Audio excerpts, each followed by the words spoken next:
కృష్ణా జిల్లా పెనమలూరులోని రైతు బజార్ వేదికగా రాజకీయం వేడెక్కుతుంది. ప్రభుత్వ భూమిని ఆక్రమించుకుని రైతు బజార్ ఏర్పాటు చేస్తున్నారని గత కొద్ది రోజులుగా వైసీపీ నేతలు ఆరోపిస్తున్నారు.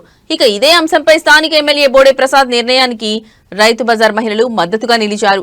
ఎందరికో జీవనోపాధి కల్పించే దిశగా ఎమ్మెల్యే రైతు బజార్ నిర్మాణంతో అడుగులు వేస్తుంటే అభివృద్ధిని అడ్డుకునేందుకు వైసీపీ నేతలు కంకణం కట్టుకున్నారని విమర్శించారు. రైతు బజార్ నిర్మాణాన్ని అడ్డుకోవడం దుర్మార్గమని మహిళలు ఆవేదన వ్యక్తం చేశారు. తమ వ్యాపారాల కోసం గూడు ఏర్పాటు చేస్తున్న ఎమ్మెల్యేకు రుణపడి ఉంటామని తెలిపారు.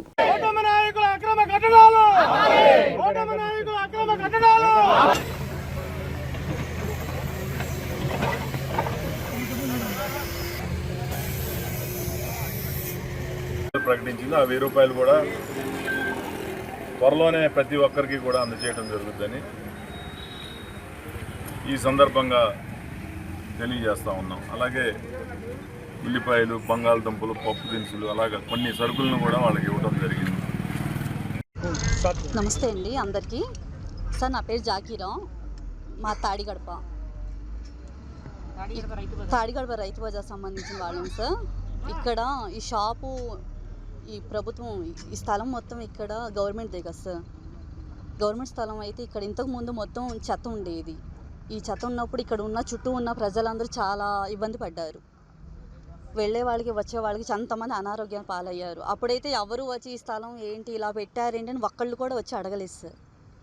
ఇప్పుడు సార్ దగ్గర మేము వెళ్ళి అందరం, సార్ మాకు జీవనోపాధి ఏమీ లేదు, మాకు ఏదైనా ఆధారం చూపించండి అని మేము వెళ్ళి సార్ దగ్గర వెళ్ళి అడిగితే, సార్ ఇందులో ఏంటంటే సార్, ఈ రైతు బజార్ అనేది మేము అందరం ఎందుకు ఎంచుకున్నామంటే, ఇందులో కొంతమంది చదువు ఉన్న వాళ్ళు ఉన్నారు, చదువు లేని వాళ్ళు ఉన్నారు, బయటకు వెళ్ళి టైం మెయింటైన్ చేయాలంటే చేయలేని వాళ్ళు ఉన్నారు. ఇదైతే మనం ఎవరైనా చేయగలుగుతారు. కష్టం అని నమ్ముకున్న వాళ్ళు ఇక్కడ రైతు బజార్లో చేసేవాళ్ళు ప్రతి ఒక్కళ్ళు. బయట జాబులు చేయాలంటే అందరికీ చదువు లేదు.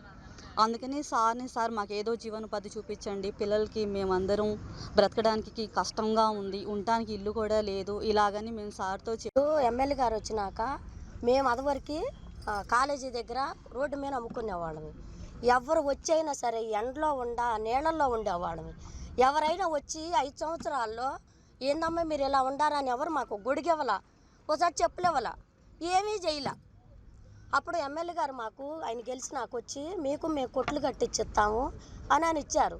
ఆయన సొంత డబ్బుతోటి ఆయన కట్టించిచ్చారు. మేము కేవలం రోజుకు 150. నైట్ 2 వాచ్మెన్లు ఉంటారు, పగలు 2 వాచ్మెన్లు ఉంటారు.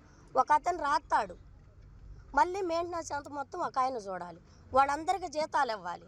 వర్షం పడితే నీళ్ళు వస్తాయి, ఎమ్మటే 2వ రోజు 2-3 లారీలు ఇసుక దోలెత్తున్నారు, కంకర దోలెత్తున్నారు. కరెంటు బిల్లు ఎంత బిల్లు కాలుతుంది, కరెంటు బిల్లు కాదు. మా డబ్బులు ఎమ్మెల్యే గారికి ఏ సంబంధం లేదు. ఆయన ఊరిని మా అందరికీ ఇచ్చేస్తున్నారు. అక్కడ ఎవరిది కాదు, అది ఒక మామూలు స్థలము.